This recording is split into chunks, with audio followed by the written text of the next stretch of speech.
E fica difícil para poder fazer campanha desse jeito. Agora, nós temos que analisar outro fator ainda, viu, Ulisses? É muita gente, eu falei isso aqui no programa, eu não concordo com discursos de muitos candidatos que estão fazendo, que é detonar o estado de Goiás. Continuam falando que o estado de Goiás é um local ruim, que o estado de Goiás é falido, que o estado de Goiás não vai bem. Gente, o estado de Goiás é um estado muito bom, progressista, nós temos uma educação boa, nós temos belíssimas faculdades, nós temos uma PUC, que é uma das universidades mais respeitadas deste país, excelente faculdade de medicina, profissionais do mais alto gabarito. Eu posso citar como exemplo a minha esposa, que ela fez direito aqui na PUC, tirou 9,4 na carteirinha da OAB e pegou a carteira, entendeu? Estudando aqui na PUC. Quer dizer, o nível muito bom da faculdade. Temos outras faculdades, temos colégios excelentes aí, a escola pública tem melhorado muito no estado de Goiás e as particulares também. Então, não quer dizer que é o governo só. O Goiás, governo é um detalhe, certo? O governo governa as coisas públicas, mas nós temos a iniciativa privada, grandes laboratórios, grandes empresas, nós temos grandes produtores aqui no estado de Goiás, de carne, de leite, de soja, de cana-de-açúcar. É um estado que está crescendo, gerando emprego, trazendo muita gente de fora para cá. Quando vem esse pessoal de fora, o que ocorre? Vem também os problemas para o estado de Goiás, entendeu? Então, é natural, quando um estado está em crescimento, que surjam maiores problemas na educação, na saúde, na segurança pública. Na minha cidade, eu citei isso agora. Depois, no próximo bloco, nós vamos voltar a falar sobre isso. Há 15 anos atrás, Goiás não tinha celular, Goiás não tinha rodovias duplicadas, não tinha nenhuma, né? As dificuldades do estado de Goiás eram muito maior, nós não tínhamos fábrica de automóveis, nós não tínhamos fábricas de remédio, a nossa indústria era muito pequena, nós não tínhamos produção de grãos. Então, o estado cresce. Quando cresce, vem os problemas. Daqui a pouco, você vai falar, Luiz, depois do intervalo comercial, tá bom? Ok, estamos de volta com o programa Canal Aberto. Eu falava aqui da estrutura do estado na área particular. Os cidadãos, os trabalhadores, as empresas, os geradores de empregos, né? Falei da PUC, que é uma empresa. Não, mas você está certo. Agora, o governo, ele tem que governar as coisas públicas, entendeu? É diferente da iniciativa privada. É porque o que se coloca aí na campanha política é que Goiás é o pior estado do mundo. Não é assim. Ou seja, Goiás passa por todos os problemas que as outras unidades federativas do Brasil passam. Problema de transporte, problema de moradia, de saúde, educação. Todos nós sabemos que existem essas dificuldades aí. E não é à toa, o governo só tem uma função. A função do governo é aparar essas arestas aí. Por exemplo, nós sabemos que existe uma certa integração entre as unidades hospitalares, na questão de saúde.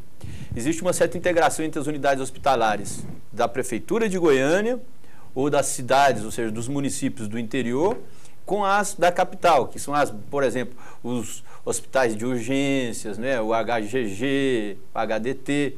Então, veja bem, às vezes é necessário que haja uma integração, e essa integração não existe. Não existe por quê? Porque às vezes falta uma falta de política pública, de união entre o poder municipal de Goiânia, ou então das cidades do interior, e do estado. Um caso que aconteceu a semana passada foi a morte de um rapaz que procurou uma unidade de saúde municipal, não teve atendimento à altura, acabou indo para o Hugo e já era tarde. Então, veja bem, esses problemas, o problema que vive a população. A população quer vamos dizer, uma solução para isso. Você pega, por exemplo, Goiás. Estão falando mal de Goiás, aquela coisa toda. Mas no IDEB, Goiás ficou em primeiro lugar, ou seja, o ensino público do Estado foi o melhor de todo o país. Ou seja, mas na campanha política, por exemplo, quando se fala os adversários, na briga entre as forças políticas, o que quer desmerecer, quer desqualificar, ele não usa isso. Ele vai usar o quê? É o problema da falta de segurança, o problema da falta de saúde, o problema da falta de transporte digno. Mas esses problemas são os problemas que, se você for no Rio de Janeiro, você vai ver a população falando do mesmo jeito. Tá, mas aquela coisa toda, mas a população quer o quê? Ela quer que no Rio de Janeiro os problemas sejam consertados e aqui em Goiás também sejam consertados. Por quê? Porque é o cidadão que paga os seus impostos, o contribuinte. Agora, essa campanha que você fala, João, que o Divino deve observar também, que ela é muito evidente, quando você vê a campanha eleitoral, principalmente no chamado horário eleitoral gratuito da televisão, é um atacando o outro, principalmente a oposição, que ela quer ganhar, ela quer chegar ao poder, então ela desqualifica de todo jeito, inclusive com muitas mentiras. Ou seja, quando você pega o programa da oposição, eu digo não é da oposição em Goiás, não. Eu estou falando da oposição no Brasil inteiro, é a chamada oposição, que está fora do poder. Para chegar ao poder, eles inventam de tal forma, mas de tal forma que você às vezes acredita como sendo se fosse verdade. E a justiça nossa ainda é falha, ela não dá uma resposta à altura para que aquele que esteja sendo injustiçado tenha condições de se defender. O que eu quis dizer, Divino, senhor telespectadores, é o seguinte, é que é preciso desvincular o poder público da iniciativa privada, certo? A disputa é pelo poder público, a disputa é pelo governo do estado de Goiás.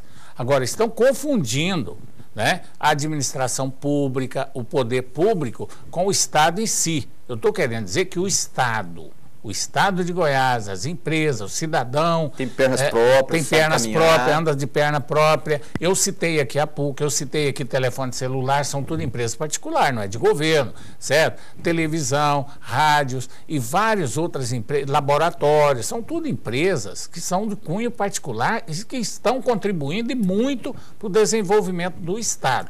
Agora, a disputa entre os candidatos do governo é pelo poder público. O poder público tem falhas, sim, senhor, precisa melhorar, precisa ter qualidade, mas a gente tem que ponto, né? Uma coisa tem a ver com a outra. Agora, o papel da oposição está correto. João, eu acho que o problema é o seguinte, o Divino, não sei se o Divino vai concordar comigo, eu até queria que ele me reforçasse ou então me desconsiderasse no que eu vou falar aqui.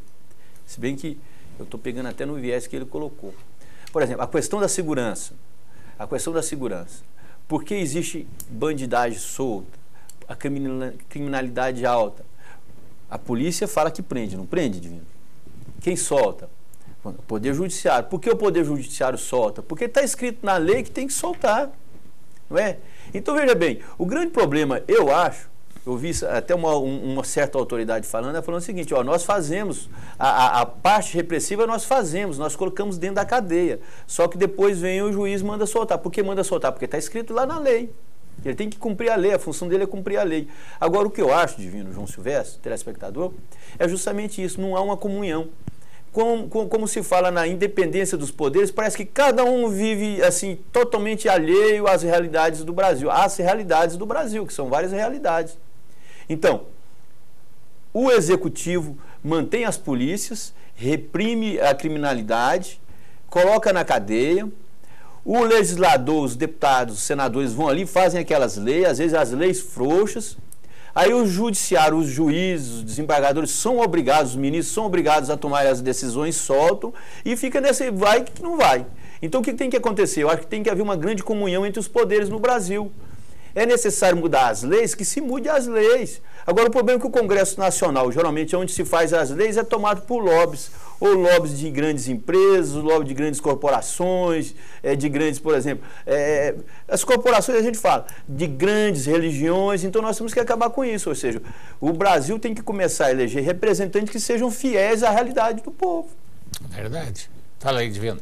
A questão da segurança pública é tão séria que tem um outro lado também da questão da segurança pública, que pode ser considerada uma justificativa para essa ineficiência do serviço, que é um dever do Estado para com o cidadão, essa questão da segurança pública, que é a questão da falta de recursos dos governos estaduais, certo? Para garantir um serviço à altura. Porque na medida que o tempo foi passando, a população foi aumentando, né? Então houve esse aumento da demanda por segurança pública, mas os governos estaduais não têm tido a capacidade de resolver sozinhos essa questão, porque na medida que houve um crescimento da demanda por serviços de segurança, né, não houve um aumento de recursos suficiente para atender essa demanda, para custear essa demanda. Tanto é que a presidente Dilma, você está vendo, ela que é candidata à reeleição aí, está dizendo aí, e a Marina Silva também, que é candidata aí, está mais próxima da Dilma aí, quase empatada, dizendo o seguinte, que não se pode deixar os governos estaduais sozinhos com essa questão da segurança pública. Tem que investir dinheiro federal, o governo federal tem que ser parceiro, tem que dividir a conta da segurança pública com os governos estaduais. E tem um outro lado, eu não sei se eu já falei isso num programa anterior aqui, é o seguinte, a questão de prender, certo? Você sabia, telespectador, que a delegacia de captura aqui em Goiás deve ter hoje em torno de entre 12 e 13, beirando 14 mil ordens de prisão, sentenças mandando prender, certo? E não prende, sabe por quê? Porque é o seguinte, se prender todo mundo, não tem lugar para colocar. Então, se for colocar no meu apartamento, não tem cadeira. Na casa do não tem cadeira, não tem espaço nas cadeiras para colocar. colocar. Mas o pior de tudo, Lissa, amigos telespectadores de Vinolave, é que a prisão hoje, para quem tem uma certa estruturazinha para contratar um advogado, ela é muito rápida. O sujeito entra 10 dias. Às vezes o delegado... Eu nunca vi, Divino, eu tenho muitos anos que eu milito na imprensa goiana, você, Ulisses, eu nunca vi prender tanta maconha como tem sido preso no estado de Goiás. Presa assim, é apreendida, né? A maconha é apreendida, mas os bandidos são presos. Então, mas prende quem? Prende o cara que está transportando. O dono da maconha nunca se consegue prender. Então, a polícia tem prendido, não é brincadeira, olha o que o DENARC tem prendido, o que a Delegacia de Crimes tem prendido de bandido, e o que tem prendido no Brasil inteiro. A Polícia Federal foi presa agora, hoje, 2 coronéis no Rio de Janeiro de alta patente, né? Foram presos lá envolvidos com propinas. Então, a polícia tem prendido. Só que é aquilo que o Ulisses Aécio falou, você falou ainda há pouco. Quando o bandido cai na prisão, ele às vezes nem chega a descer lá para a casa de prisão provisória. No próprio distrito já chega o advogado com a liminar ali, pedindo o habeas corpus e a ordem de libertação, vai ser solto e vai embora, vai cometer o crime do mesmo jeito. Todos os crimes que ocorrem, todos não, 90% dos crimes que ocorrem no estado de Goiás é traficante. Você vê os programas de televisão, tem passagem pela polícia por tráfico, já teve 2 ou 3 crimes, é acerto de quadrilha, é acerto de drogas. Então, o cidadão de bem mata muito pouco, né? E morre pouco. Problema sério, né, Silvestre? É o seguinte, dos últimos 20 anos para cá, você pegar, né, Ulisses, você vê o quanto que esse fator droga, né, o quanto que ele contribuiu para aumentar, para complicar a situação da segurança pública no país, né? E o problema da droga, ele é internacional.